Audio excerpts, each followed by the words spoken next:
Hey, hello, welcome. You're listening to A Band of Gamers. This is podcast episode 205. Thank you for being here with us. In this episode, E3 takes another step towards extinction. Whoa. The game you can't wait for. Probably delayed. Big list of game delays we're going to talk about.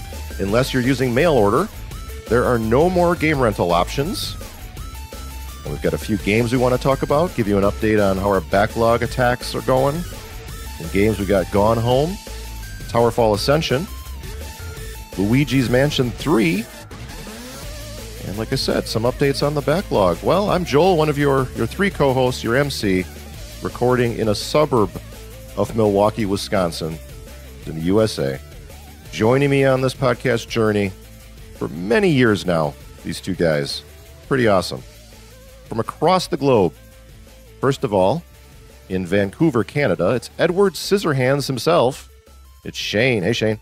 Whoa. With Scissorhands. The heck, man.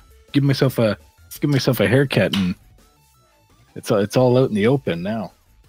Looks good. Ah, thank you, sir. Yeah, well, yeah, it's, I've had a lot of experience. I've been cutting my own hair for probably close to 20 years now. So as long as you don't really care too much about how it looks, I've always had a bit of a, punk rock star hair, got damn good hair. And it ain't going anywhere either. So the more you mess it up, the better it looks. Is that what you're saying? That's what I'm talking about, buddy. Do you use a bunch of mirrors? Does your lady help you? How do you pull this off? Or it's just experience? Usually pour a pint, steady the ship a little bit, loosen up and start cutting, man. Start hacking away at it, man. And if, the sides and back is always going to be nice and clean, I can do a pretty decent fade on it. And then the top, we just start weed whacking away on that one. And, always turns out great. Put a little bit of that, put a little goop in there every morning and off you go. Same here, man. I'm a gooper as well. It looks good. It's like you're accessorizing headphones and hair. You look dapper. Thank you, sir. Love it. In Birmingham, England, that man you just heard laughing, channeling his inner emo. It's Karl. Hey, Karl. Hey. Yeah, I don't think I've had a haircut now for at least 2 years. So maybe I should take Rennie's a little service up next time I'm over in the States. We pop over to Vancouver, but just give me a short back and sides. Trim some of this little bit of length off. As opposed to channeling his inner emu. My inner emu, Rod Hullard emu. No, that's probably not something you guys are familiar with, right? Yeah, channeling my inner emo. Got a couple of tickets to see My Chemical Romance this year. Pretty stoked about that. Band I've liked for a good few years and never got around to seeing them, obviously, before they split up.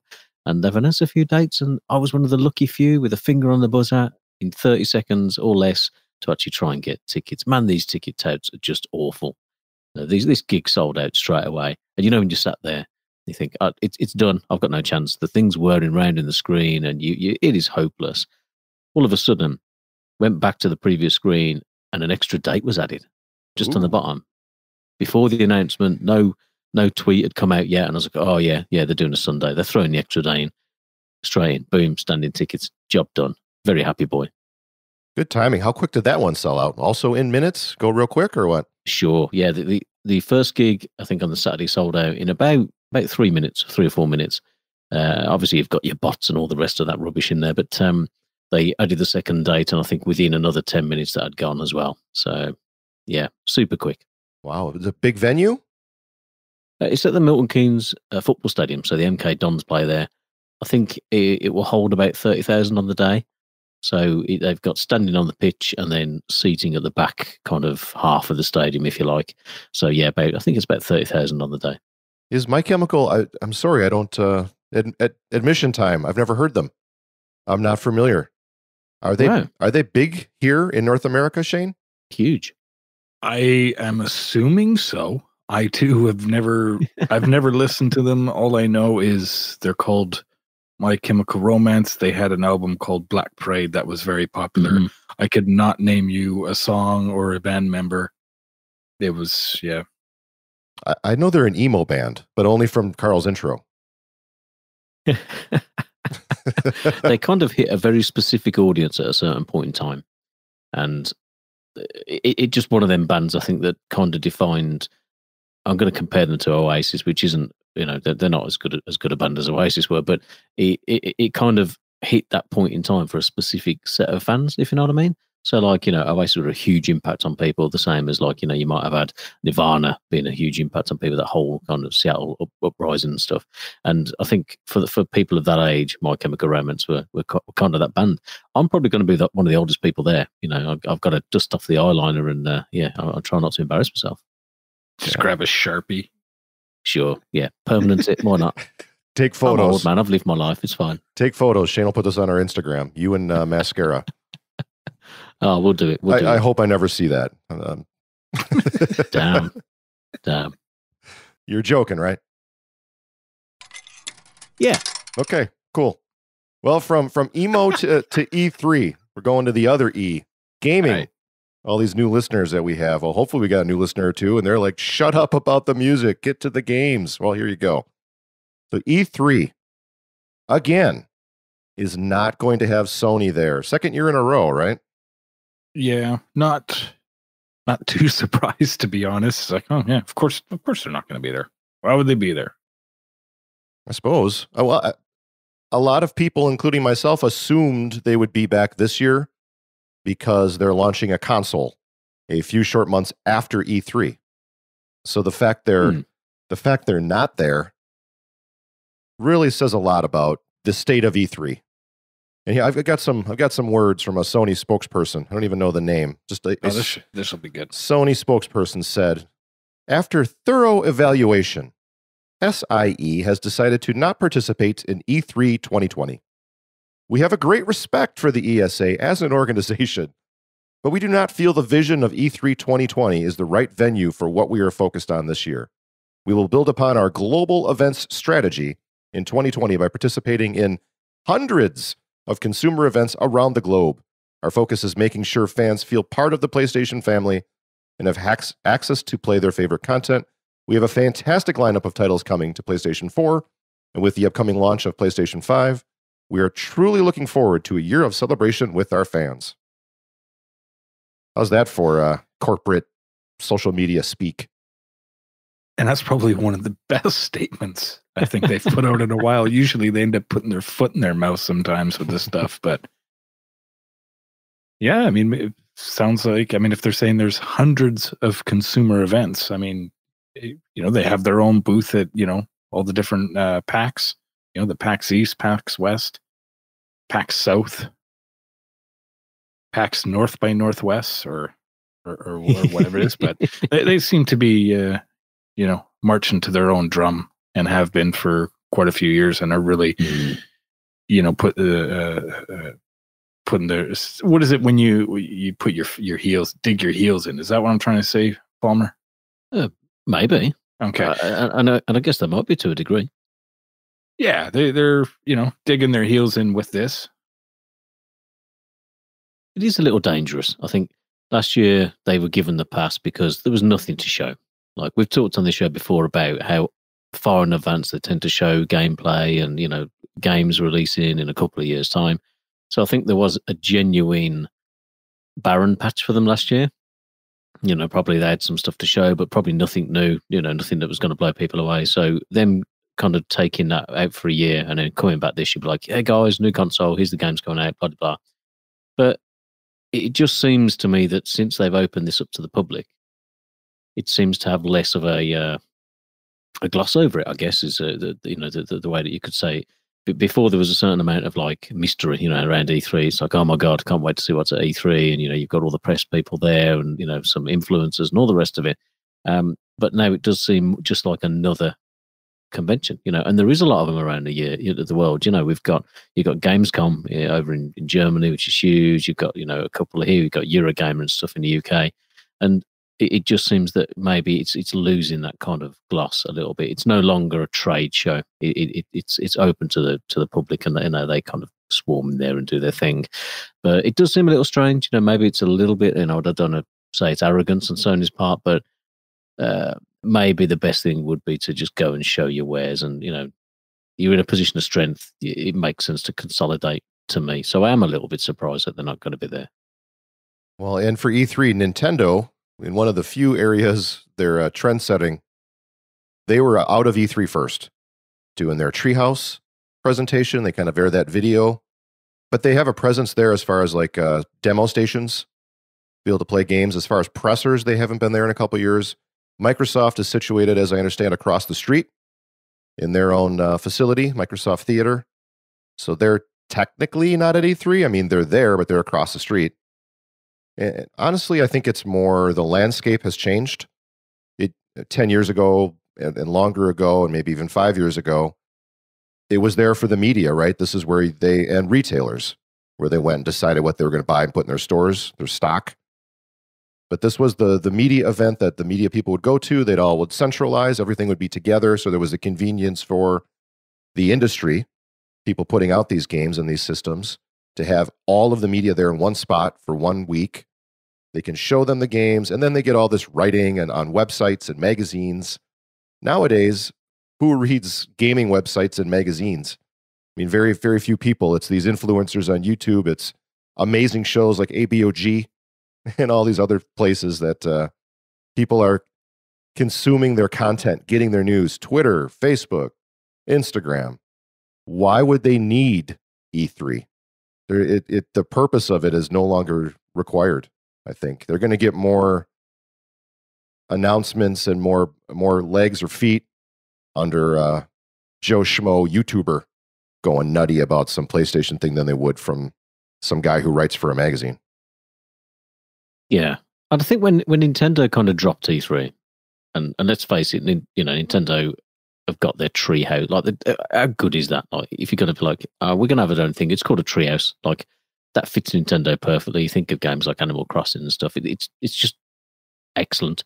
And they have their own little, short and sweet presentations every now and again. And they just drop them, boom, there we go. We've got a treehouse in 2 days' time.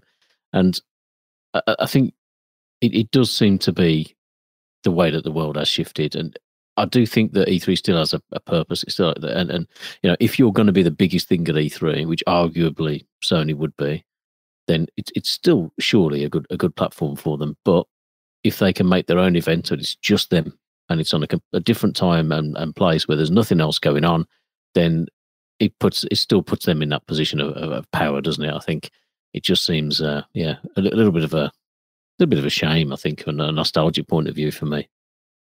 Yeah, I'm kind of bummed out. It was such a great event a few years back. I'd be at work and then I'd be checking social media or looking to my friends for updates, like what's going on, and then when these pressers would go on, it's like you get the popcorn, pour a beer, you watch it, you chat with your buds. It was like a shared event for us gamers that we all kind of came together and got excited about. And we're sort of losing that, which I'm with you. Nostalgia wise, it kind of blows.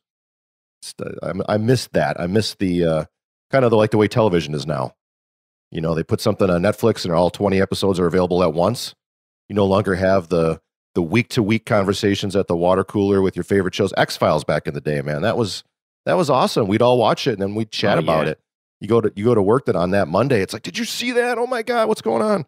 Trying to figure out the plot together, and those shared experiences. Those are good memories, good times, and that's dying. I think E3 is done. I think they're toast.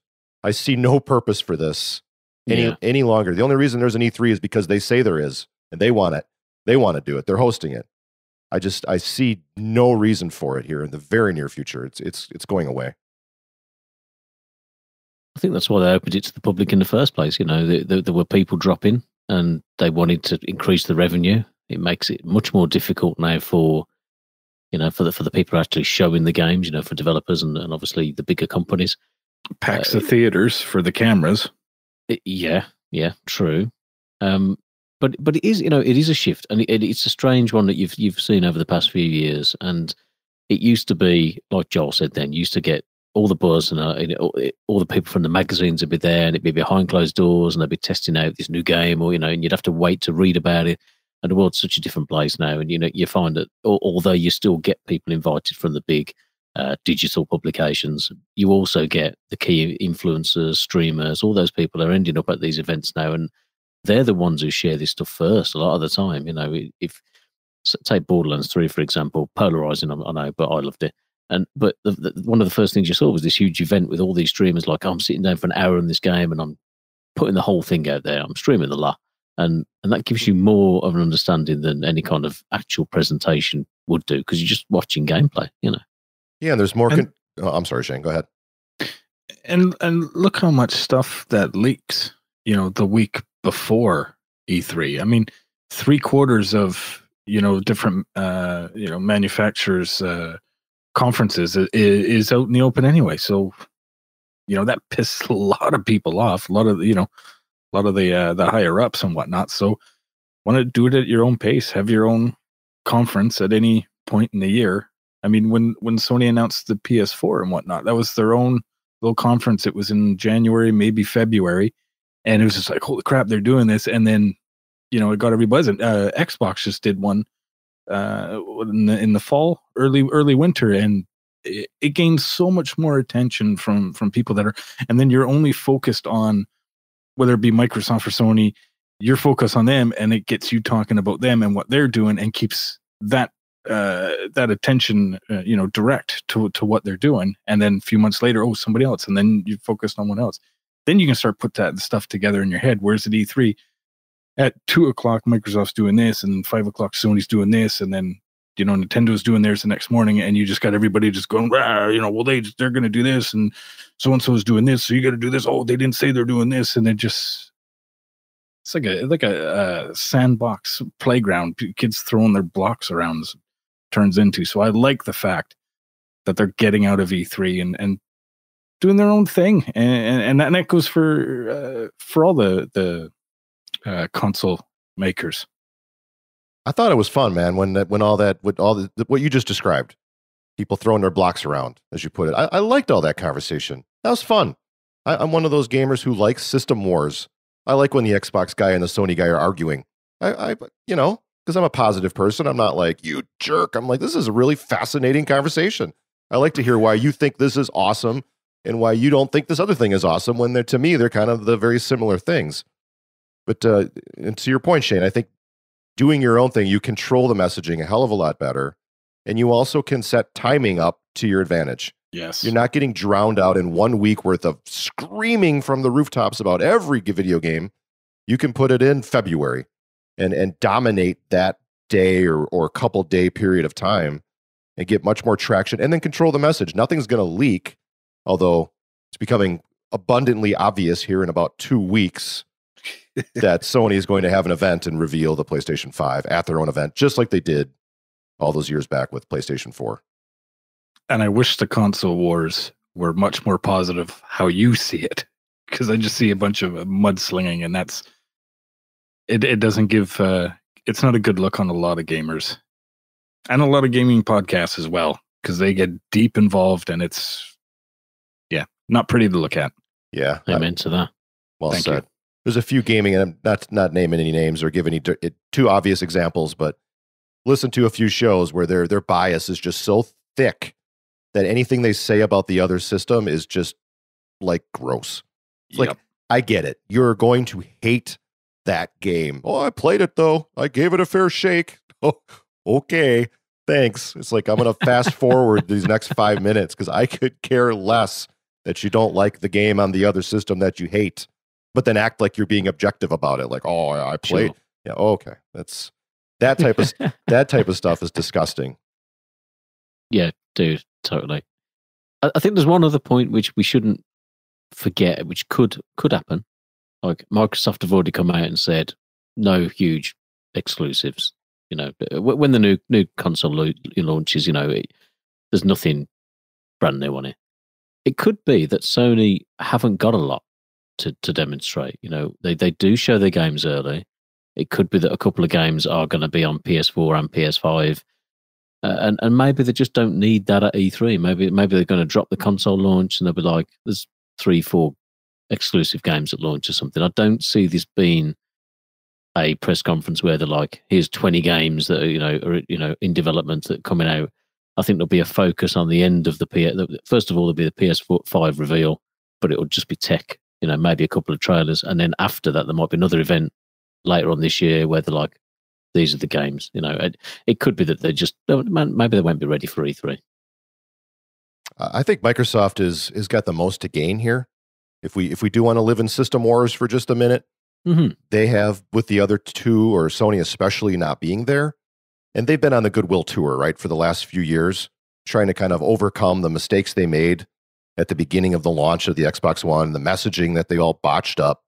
But now they've got Game Pass. They've got, in my opinion, they've got a really great thing going on right now with the games everywhere on PC and the Game Pass. And they may not have those great first-party exclusives, and that does hurt them. But they've got everything else going for them. They're going to have the most powerful system. So they have a great opportunity here, and makes all the sense in the world to me why they're going to be there, because they have the most to gain from the other one not being there. I think it's smart for them to stick there for the time being. I also, though, think, in devil's advocate to everything I just said, they're in very different worlds now. They've really kind of carved out their niche, each of them. And they're not as competitive as they used to be. I know there's a lot of conversation with those mudslingers, as Shane put it, about how PlayStation's aptly said, how PlayStation is like dominating. They're killing them. Microsoft's upset. They're losing. Microsoft is still selling a lot of consoles. They're fine. You know? Exactly. I don't think they care. And I like this more than console wars, when you have two companies doing their thing and succeeding at it. That is great. That is so much better, because now it's giving you a reason to have both. You know, and that's ultimately what, or all three, or whatever, because that's more what it's about, is experiencing the great exclusives that each company has to offer. Yeah, I mean, imagine if like Adidas decided to not make shoes anymore because Nike does so much better than they do. They're still selling shoes. They're still making money. They're still a business. They may not make as much money, but they still make money. They still support people, and it is a little ridiculous, some of that stuff. That Microsoft is perfectly fine and doing their own thing, and I love it too. It benefits us all with them kind of going their different paths. We're winning. Absolutely. And you've got Nintendo with the Switch, which has no competition, really. Like, it's a unique console now. People have flocked to it. It's sold a bucket load. So it is nice to have the three of them just kind of, you know, coexisting with a little bit of competition, but not too much. Everybody should be excited and grateful that we've got, you know, these three guys still going strong with some fantastic games. So I'm looking forward to you know, seeing what this year's got to offer. Yeah, going strong, and all three of them are stronger than ever. It is a great time in gaming. You know, despite a lot of, you know, things that are going on, it is fantastic. So true. And plenty to play with your Game Pass and these new systems coming. There's plenty to talk about here in the very near future. But a lot of the games you've been waiting for might be delayed. There's quite a list of games that are delayed. I'm fine with it. And I wanted to not sidetrack too far here, but we talked about doing the backlog thing, and I'm just haven't bought any games. I'm on track. I'm looking at my big backlog of games, looking at Game Pass. So I'm looking at the shelf, right? The shelf is really thick of crap I need to play. Great stuff up there.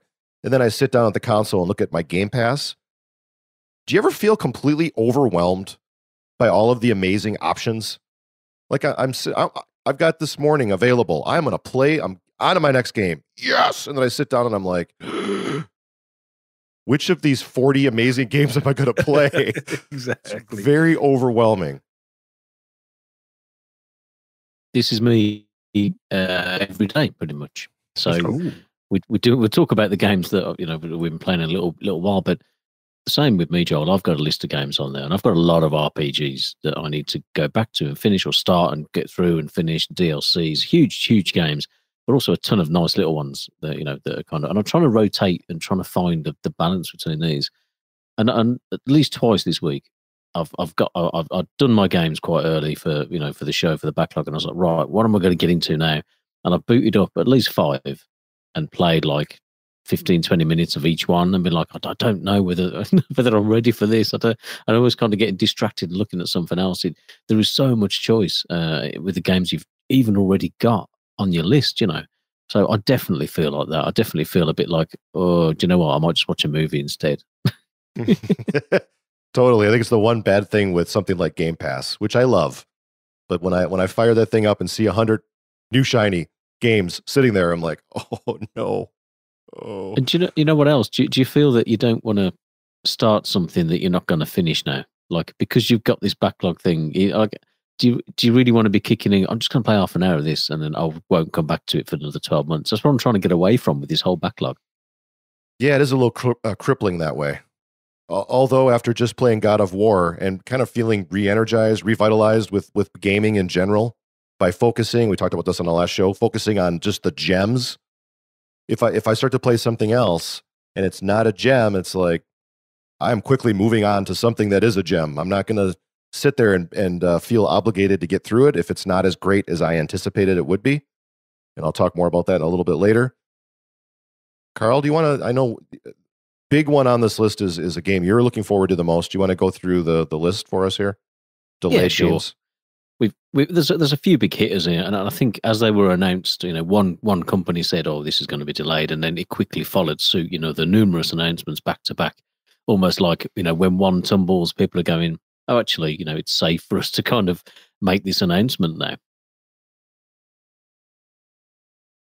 So I think first up was Avengers, which was pushed back. That was due to be out in May this year, and now pushed back to September 4th. A game that I think a few people have been surprised about, that it actually doesn't suck. People have played it at a few events and quite enjoyed it for what it is. Last of Us Part 2 was pushed back from February, which is literally right around the corner now, back to May the 29th. And again, I don't think too many people were surprised. I think obviously it's a huge deal for Sony. Cyberpunk was the big one. That was the one I was looking forward to, out April 16th, and it's been pushed back to September. Interestingly, CD Projekt Red did come out and say there's no plan for a next-gen version of this game. You kind of think if something's that far along in development, that with the new consoles dropping and the delay, it might actually drop out onto the new ones. But no, they said, no plans for that. Other than that, Final Fantasy, the remake, Final Fantasy VII, been pushed back, not massively, but just from March to April. And I know, quite a few people have been interested in that. And again, have played it at events, interested in the combat system, the look of it. And it's on my list for sure. I always think when I see a game that's delayed for like a month, a lot of times it could just be a manufacturing thing. I mean, it gets so many to print. I mean, it's probably weeks in production, for actual like physical, to make physical discs to fill a bunch of orders. A lot of that stuff happens so often, but you never hear, it's never officially delayed or whatnot. And yeah, true. We've got that. The game's gone gold, which means it's finished, and then it can potentially. It's interesting how development pushes right up to the last frickin' second, right? Like it's gone gold. It's out in 2 weeks, and now they're printing all the discs like within like record time and doing all the packaging. It's crazy how tight they cut that. You see a lot of it in vinyl records with the amount that gets produced. It's not, it's not out on release day, or it didn't show up at my door on release day. What the hell's going on? I got to email them and whatnot. It's like, a lot of times stuff gets held up in production, or their delivery doesn't get there on time, or, the only spot they can book in a factory is, 3 weeks after, the product's set to come out, so there's a lot of things in play for this stuff. Yeah. If you want to make money right now in the world, build a record printing plant, because man, there is a giant shortage of places to print these albums right now. And it's causing some hefty delays. And with delays as well on the gaming front, I think there's an awful lot of focus on the treatment of employees. There's this crunch mentality. I'm sure we've all, especially working in finance, I think this is something that we do experience. It gets to the month end, quarter end, financial year end, you end up being just inundated with stuff to do and making sure it gets done on time. Game developers, the staff, they end up working ridiculous hours, this crunch period where they have to get the game done for the date.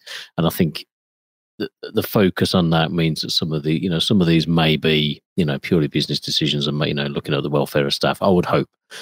Anyway, the last one on this list, Dying Light 2, delayed from spring 2020, which was just kind of a placeholder date, and it has no fixed release date. Some speculation around it. No one's really knowing what's going on with this one. Maybe it's going to be pushed back to next gen. No statement, no kind of, approval on when this is going to land, or even a ballpark kind of figure. So the good news is, Joel, it gives you more time to play the original, which, apparently was pretty damn good. Yeah, I'm looking forward to playing that one. Co-op, too. Play it with Mikey from our community. It's going to be looking forward to that. Yeah, it's a good game. It's a good game. I can't remember how far I got into it. I played, quite a bit, with friends, obviously. I mean, it's like it's like a much better Dead Island. Like, I don't know. They built upon that kind of experience and just made it so much better. It's a great game. I don't think I took the cellophane off mine. I think I've still got it on the on the shelf. Never opened it. Sure. I can't remember. I picked it up because everyone was like, "Oh, it's a great game," but I'm not really into zombie games, to be fair. But yeah, I've watched a load of people stream this game, and it does look a lot of fun. Yeah, zombies they kind of get under your skin, if I recall. They really bug you. They don't really do a lot for me, if I'm being honest. Like, you get angry. I've noticed. I'm always angry. There's that one part in Borderlands I remember, and it just kind of resembled a zombie. It wasn't even a zombie. and Karl was like, he's like, "Urgh!" And I'm like, "Dude, are you okay?" And he's like, "Ugh, zombies!" I'm like, there's no zombies, dude. Like, it was fine. And it turned out it was my character who just happened to look like a zombie. Yeah, I did wonder why I couldn't kill it. Karl, you never get mad. I've never seen you mad. It's true. Yeah, you don't. Oh, he gets fired up, dude. Because it's bubbling under the surface always. Like it's just kept on a nice, calm visage, There's a lot of times where I've had to tell him, like, "Hey, buddy, you got to gear down, man. Step off, man. You're taking this turn a little too hot. You got to gear down, sunshine." Yeah, luckily I've got my good friends with me. So, on the back of these games being delayed, it was one of those things that we kind of, just reached out on Twitter, like, oh, these games have been delayed. It's better for my backlog. I'm speaking from my own point of view. And, we had a few guys in the community kind of chip in, and it seems a general consensus that, people aren't mad about these delays. People are genuinely like, if you need to take the time, get them done, man. Like, it gives me time to play through my backlog and get that done. So it was nice to see that there was no outrage. People were genuinely happy. I think with CD Projekt Red saying that they have no plans to put out Cyberpunk on a next gen console is BS. They're going to put that game out on a next gen console. It may not be day and date. It's going to happen in the future. But if that game is delayed until September and previously supposed to come out this spring, the consoles are coming out when? November? If they if they were end to of October, beginning of November, I'd bet on. If they were to say, yeah, we're making it for a next gen system, guess who's not going to be selling a game in September? Exactly. So of course they're going to say that. They're going to be backwards compatible anyway, so you don't need to put it on the next gen console. It's going to be there, and the hardware is going to be extremely similar, so it's going to look just as good, maybe a little bit better. I mean, I can't wait until PlayStation's about to reveal rumors that they're going to be fully backwards compatible with all the other PlayStations. Yeah. Still don't like backwards compatibility, Shane. I'm just curious if you. Well, I mean, we can. Well, no. Let's go in. Let's dig into it. To why I said I did not like it, because I said there was no need to put all this extra hardware in there to run previous generation games like we saw on the PlayStation 3, which created a number of problems, which I've always stood behind. Good point. Thank you. You're welcome. So yeah, I don't. Okay, well, it's going to be playing the games. I'm still going to have my PS4 under the TV. So I don't know. How big of I got a very small entertainment center under my TV. That's where I get burned, right? If I had like a giant setup shelf, I'd have the 3, the 2, the 1, the 4 all sitting there. But when the new one comes out, I'm happy to take the 3 and the 4 and put it away. That's where I really like backwards compatibility. because I'm an OCD neat freak. We cool? Well, you're a big fan of the new and shiny. You're always you have your finger on your pulse of what's new. You're excited by things that the new technology, the newest way of doing things. I mean, you're a big you're interested in that stuff. You're passionate about it. And when a new console comes out, put the old one away. We're going. You're all in on the new stuff. And a hole in my wallet to match, brother. Mm-hmm. Last bit of news here before we talk about some games.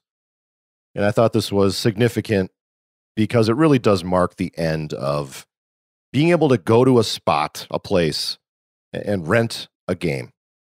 Redbox no longer renting video games. They're getting out of that business. Of course, Blockbuster and all the game rental and video and movie rental places have been gone a while.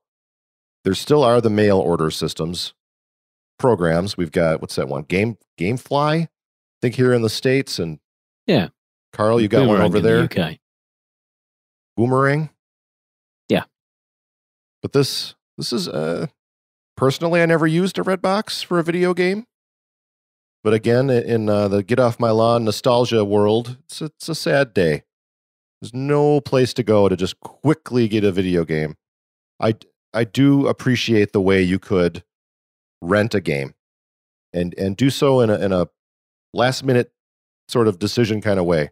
They've got these Redboxes at grocery stores and they're kind of all over the place. And sometimes I'd walk by them and just I'd look, hey, what's on there? And it's like $5 or something. You get a game for a day or two. That's a good system.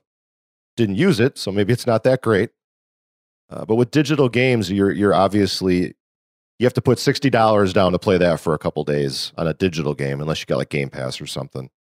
The old days of being able to try before you buy was a good thing. There are not many demos anymore in digital stores, I've noticed. There are the occasional, but even when we got in 10 years ago, when we kind of started to get to the world of the internet and our consoles, I know Xbox 360 did this a lot early on, and possibly PS3 as well. I can't recall, but every time a new game would come out, they'd give you a demo. You were able to try it. Yeah. Days of the demos are sort of gone. So for those people who don't have that hole in their wallet like myself, it is nice to have a service like a Redbox that you can just go on. You got a weekend's coming up. You got a free weekend. Let me go see what's available. Let me throw a couple bucks or my debit credit card into the machine and let me take something home and play it. That's gone. Now you've just got mail order, and that's not as easy a quick turnaround, I guess, to take something home quick and play it. So pour one out for Redbox. Yeah, with the lack of kind of the olden days where you'd rent a movie, that once that ended, the mentality of renting just kind of ended. So you would never think, oh, we'll go rent a game. That becomes obsolete, and it's just you buy a game, and then it's worked brilliantly to their master plan, we'll say, and slowly weeding out the Redbox. I think Redbox has been gone for quite a few years in Canada. I remember seeing the little machines down, but luckily my local ma and pa shop, Willow Video, big shout out to Willow Video, friends of ABOG, we'll say it, friends. We are friends. They still rent games. They're kind of stick to the way things were, and it's such a joy to go in there and see the fact that they still do that, and they'll still rent movies and everything. It's wild. It's so cool. You see so many dudes like our age, that are really, really young, with their kids that and bringing them in there and renting games for their kids and whatnot. It's like, dude, that's so cool, man. So cool to share a little bit of that, like how we were raised, renting video games and whatnot, that experience to be able to share. There is a lot that is amazing about technology and social media and the internet and all that. But there's something that and I'm probably speaking for the three of us here, that there was something just so cool about being able to walk into a video store, game store, And you didn't know whether these things were good or bad. Like, you'd look at the cover art, you'd be like, oh, this new game's out, or, looking at movies. You'd rent something based on what was written on the back of it, like, which is probably bullshit. And, you'd go Bart versus the Space Mutants. Dude, totally. Or Simpsons skateboarding. Well, that was a bit later. But you'd come back and you'd put that in your console and you'd be like, yeah, you'd either get massive euphoria, you'd be like, this sucks. There was something charming about it. Something that, when we were kids, you'd go with your folks and, they might rent a movie that you probably shouldn't be renting, things like that. There was something about it, and I do get filled with nostalgia with all that. Just the fact of going in and seeing all the covers and stuff, like, oh, that looks sick, man. Let's get that, and then it's really, really awful, or a game that you think's not going to be any good, and it's brilliant. I miss that. I do miss a little bit of that. I was so excited when the rental places, when DVDs came into the equation, because it used to be that you would go to the rental place, Blockbuster for me or Hollywood Video, and you'd rent a video cassette tape that was, a magnetic strip that moved through a couple spindles. And somebody once compared it to like a dirty whore, excuse my language. But when you take like everybody else's nasty, dirty, unkept family rooms and VCR machines, and you go and you rent that tape, and all that crap and crud gets into your machine. It's like you're just infecting your machine with other people's dirty nonsense. And the same was true with the cartridges, right? The cartridges got all that gunk on them, and then you stick that right in your system, and now you've just taken somebody else's poor habits and uncleanliness. If I rented a cartridge nowadays, like, I'd spend like the whole weekend would be me with like a Q-tip, like cleaning all the pins and whatnot. Be horrible. Time to take it back. Return it immaculate. I'm immediately regretting my comment there about what I compared it to. That was awful. It's fine. It's fine. It's accurate. Like, and I don't know about you guys, when you rented a VHS and you had to rewind it after you'd watched it, otherwise you got told off in the video store when you took it back. But like, they'd hit you like 75 cents for that. Sure. Like, you didn't rewind this. Oh shit. Yeah, that'll be $2, sir. You didn't rewind it. Next time you go rent, they're like, oh yeah, you owe me $2 because you didn't rewind Rocky 6. Thanks a lot. Even though they got like rewinding machines sitting next to them, it's like, okay, got it. Little sports cars. Yep. Well, we're trying to keep this to an hour. We're trying to respect your free time. We got 15 or 20 minutes left, guys, to talk about some games. Let's get to it, eh? Enjoy your games, eh? I told her that story. Oh, she loves it. Oh, she's a beauty. Willow. I wish I had a Willow, dude. I would kill for a store like that in my neighborhood, man. That's so cool. Yeah. Everybody deserves one of those. Karl, you've got 2 games you want to talk about, and then we'll hit our backlog status updates real quick, and we'll get out of here. Why don't you talk about your games there? Yeah, we'll go for it. The first one, a genuine backlog game that I bought years ago, came out in 2013, bought it on Steam, and meant to play it so many times. The game's called Gone Home. It's a very short game, probably say 2 to 4 hours, depending on how much of it you actually go into. You can, drag that time out or condense it, depending on how many of the clues you want to pick up and have a look at. It came out on the PS4, I think, at PS Plus a couple of years ago. I didn't buy it, but it was in my library, so I'm assuming that it must have come out on there. It's a lovely little, I guess, walking simulator before walking simulators actually existed. And it kind of sets a story of you're a young girl. It's set in about 1995. You were talking about the X-Files earlier on, Joel. There's a bit of that in this. It's full of references from that time period. Bands. You go into different rooms in this house, and there's cupboards full of like VHS tapes with like handwritten writing on where they've copied it from the TV and stuff. It just full of that kind of charm. Like if you're of a certain age and you've experienced all that. So you play the part of this young lady. She's been away for a year, traveling around Europe, away from her home, and just comes back really. Just turning up back at home and, hey guys, I've been away a while and, think you're going to get a nice little home warming, and you get there and the house is empty. There's stuff all over the place, it's been cleared out in a hurry, and you just have to piece together the story of what's happened with your parents and with your sister. And it's a really nice little game to play through. It's very much just walking around. There's not a ton of interaction. There are things that you can sort of, lots of notes to read, lots of diary entries. You figure out that your sister has been struggling with her sexuality, and that she's gay, and kind of coming to terms with a lot of those things. And it touches on points that I think when the game came out were probably quite sensitive, and it did it really well. The layout of the house is such that little bits gradually open up to you as you're going through it, and you never feel kind of overwhelmed. It kind of holds your hand to go through the whole thing.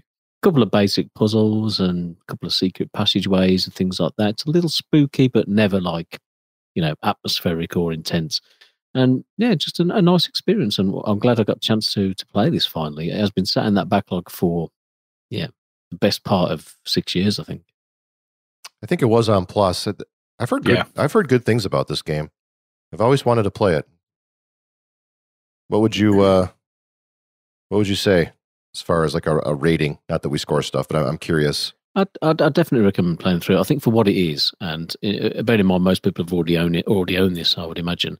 I'd give it a 4 out of 5 for the kind of experience that it does offer. It's short and sweet, but you do kind of get invested. I was looking through, and you kind of, there's stuff going on with the mom, there's stuff going on with the dad, but some of it's subtle. It might be a little book hidden under the bed, and you're like, oh, hang on, that's a bit, and you kind of, the father is like a bit of a struggling writer.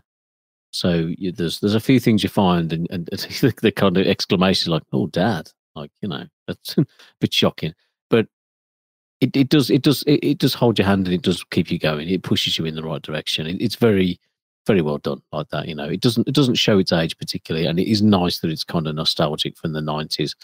Posters on walls, like cassette tapes that you put into little tape players, and they play a couple of homemade, badly rehearsed band songs, and the gig flyers that they've been, they've been to like a Misfits gig and stuff, and it's cool. It's a genuinely nice little game. I really enjoyed it. I really like those investigative kind of games where they have a short and sweet. Like What Remains of Edith Finch comes to mind for me that I just played not that long ago, where it sort of opens up to you as you're discovering things. It's not like you start the game, here's the whole story, and then go do a bunch of crap. You have no idea what's going on, and as you progress through the game, the story opens up and becomes more a part of things. I like games like that. This sounds like one I'd maybe need to add to my growing pile of backlog games. Check it out. Yeah, I would, mate. It's definitely worth your time. Edith Finch is actually on my backlog list, and I was going to play that after this, but I thought, you know what, I'll break it up a bit. I'll do that a little bit further down the line. But I've heard really, really good things about that game. The next one I jumped into, TowerFall Ascension. I've played a ton of this with the boy over the years. Came out in 2014. A one-man band developer, Matt Thorson. I think company's called Matt Makes Games or something. Really good, really, really good fun game this is. It's like an arena-based action battle royale game. You've got 4 little archers in the screen. You can play a versus mode, like every man for himself. But there is, which me and Luke played a lot of that, like over the years, and it's hilarious. Like there's so many different weapons and kind of different abilities and things that can influence like the map and stuff. It's a really fun little game. There's a quest mode in this game which I never managed to finish, and I was like, okay, this is just sat there in my downloaded games listing on mine and his PS4. So when he came over the other Friday, we had pizza and fizzy drinks and just stayed up late playing games. I had a great little laugh with this game, and I thought, do you know what? Right, we're kicking each other's ass non-stop. Let's play this quest mode. Let's try and get this done.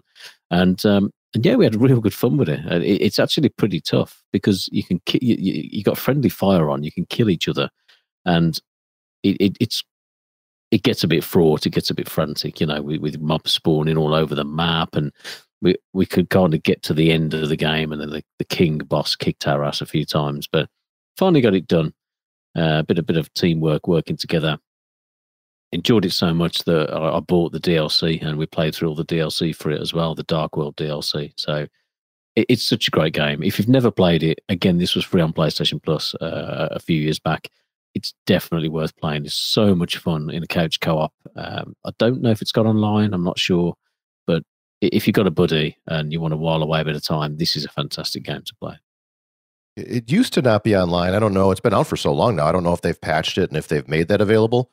One of the games, I think 9-10 years ago, I think it came out, 8 years ago, maybe. I don't know exactly the date for when it came. It's been out a long time. I remember at a Midwest Gaming Classic when we were in the VG Evo room where each of us fellow podcasters set up a table and then we would play. And we had the after party at night after the Saturday of the Midwest Gaming Classic was over.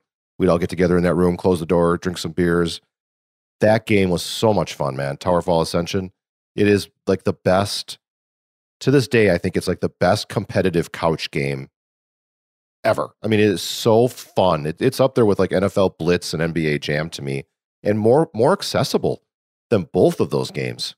I mean, you can hand the controller to your wife, who doesn't, like my wife, doesn't barely play anything that isn't on an iPad as far as a game, and could figure it out and could hang like immediately. It's a very great game. How long do you think the quest mode was? I think overall it took, with various failures on the final boss, I'd say a couple of hours. Not much longer. As you go through it, you unlock bonus stages and stuff. So you've got a general lot of stages in there, but as you do different things in versus mode, it unlocks a few different ones. So you actually, to get through the whole thing, takes a bit of time in unlocking. But if you just play through the main ones there and kill the king, you know, you're probably talking an hour or two, I think, just depending on how good your skills are. But you know, as I've got older, my skills are on the wane. So yeah, definitely between 1 and 2 hours. Good times. And speaking of Midwest Gaming Classic, it is right around the corner. April 4th and 5th, I believe, on Saturday and Sunday this year. So if you're going, hit us up. Let us know. I'll be there alone, manning the stage, trying to recruit like people to help me, like volunteers. But yeah, I'd like to see you. So if you're coming, please let me know. It'd be great to hang out, have a beer, which they serve beer there now, right? There's that little spot right next to our stage. It might be pricey like a ball game or something, but it's an option. It wasn't too bad, actually. It was pretty reasonable. I wasn't too disheartened by the fact that it's right there. But yeah, right, you get right to the stage. You've got that nice little bar there. You got to do food as well right there. It's prime location. Yeah, that Ian's Pizza was pretty good. They couldn't bring them pizzas in fast enough, right? They were going so quick. Oh, I could imagine there. Yeah, selling them by the slice, and they've got like a little oven that they brought a bunch in from they brought a bunch in from their store, got pre-made, ready to go, and then warming them up in the little oven. So as you're ordering, and you just see somebody walk in with like 20 boxes or just giant stack of pizzas, right? And then I would just watch. It's almost, you just see that stack go down. Like they could not keep up. It's good pizza, Ian's Pizza, so makes sense. Yep. Nice. Slice of pie and a beer right by the stage. I mean, you can't beat that. Some great tunes. Great music. Go play some pinball. Oh yeah. A little bit that pinball setup is something special. Yeah, it really is. It is. It's incredible. MidwestGamingClassic.com. If you're not familiar, check it out. Milwaukee, Wisconsin. A little bit of an update from me on my backlog, and I'd like to hear from Shane and Karl on what they've been doing there, if any backlog updates. I finished God of War. I mentioned that last episode. Loved the game. Loved that game. It's so good. I've been thinking about it for 2 weeks. That's how good that game was. So I went to my backlog list. I highlighted a few like a top 5 that I wanted to play, and Luigi's Mansion 3 for the Switch was one of those highlighted games. Started playing it. Was not interested almost immediately. Yeah, this is okay.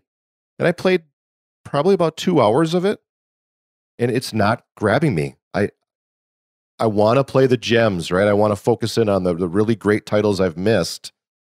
I'm not sure I'm going to get that. Okay. I'm not going to go any further with this. I've already decided that it'll stay on the backlog, and maybe at some point down the road I'll get the itch. But right now it just wasn't doing it for me, and it was almost like too easy, too kiddie, the game. I hate to be one of those guys. I picked it because I'm like, I just played God of War, a very heavy, evil story with lots of killing and game. Very like I was going for a different style of game. I just played God of War. Like Luigi's Mansion 3 should be a nice palate cleanser, kind of lighten the mood a little bit. I'll play through that. Just wasn't working for me. The main thing is you're going through this large home, discovering the ghosts, and you have to save your friends, Mario and Princess, and everybody gets captured.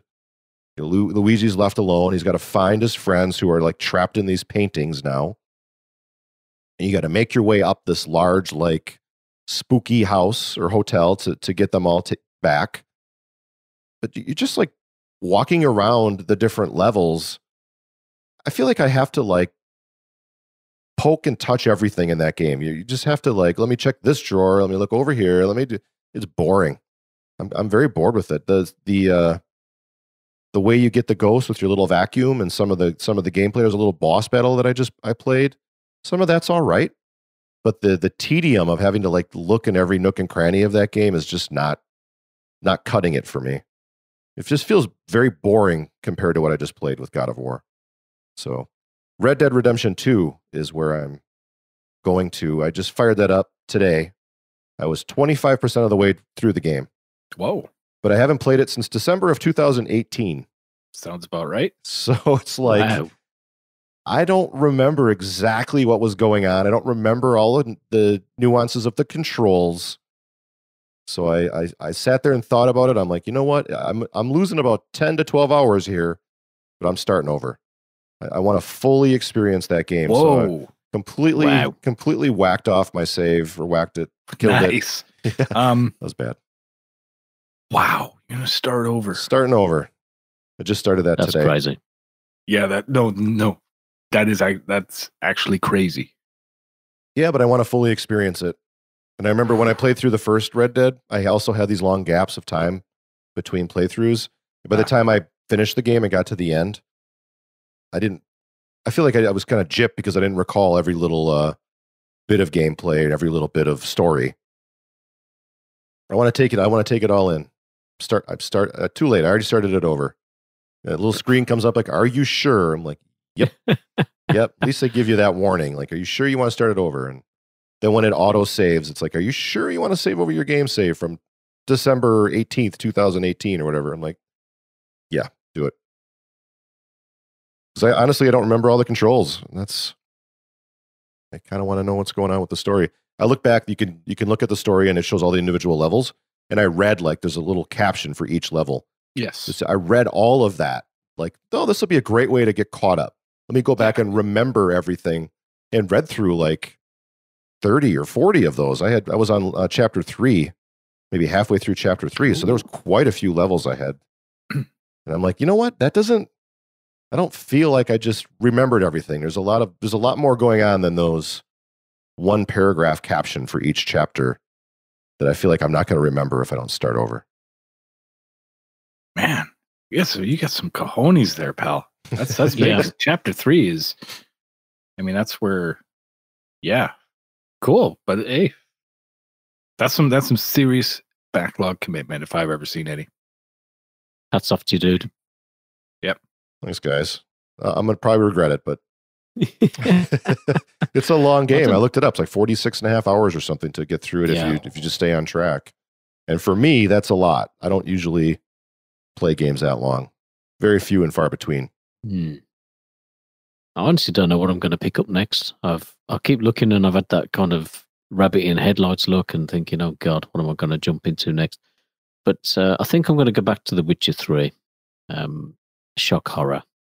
A friend of the show, Dave Barznak, he's just hammered through the rest of the game, done all the DLC, and he was just going on, just saying it was so good.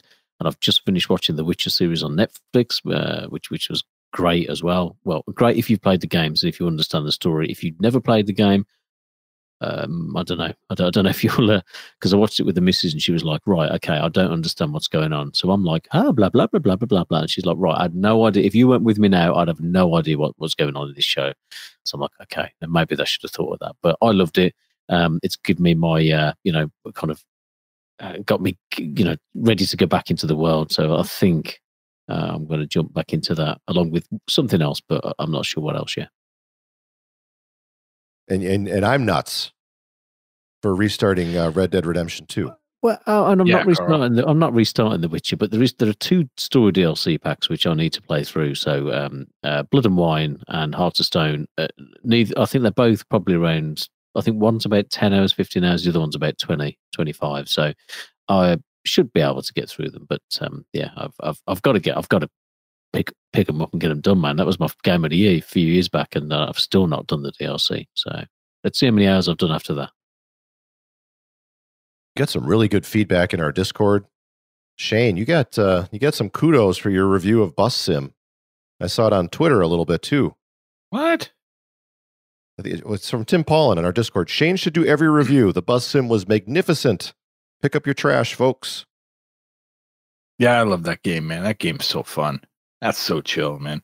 So that being said, I think I should do another simulator. One that I haven't quite played yet, but I've recently picked up. So so yeah, I think I'm going to finally start Bee Simulator, where I can become one of those little stinging bastards. I gotta save the bees, man. Right? Save the bees. Yeah, I think that's a bit of the inspiration behind the game. But I'm going to give that a start over the next couple weeks here, and definitely have some drop some jewels for you guys for the next episode. It'll be a lot of fun. I love it. What do you say, guys? Anything else before we close her down for 2 weeks? Go play some games, eh? Let's do it. All right, everybody. Thank you so much for listening. We appreciate it. Please hit up our website at bandagamers.com. Find our links to Twitter and Instagram and Discord.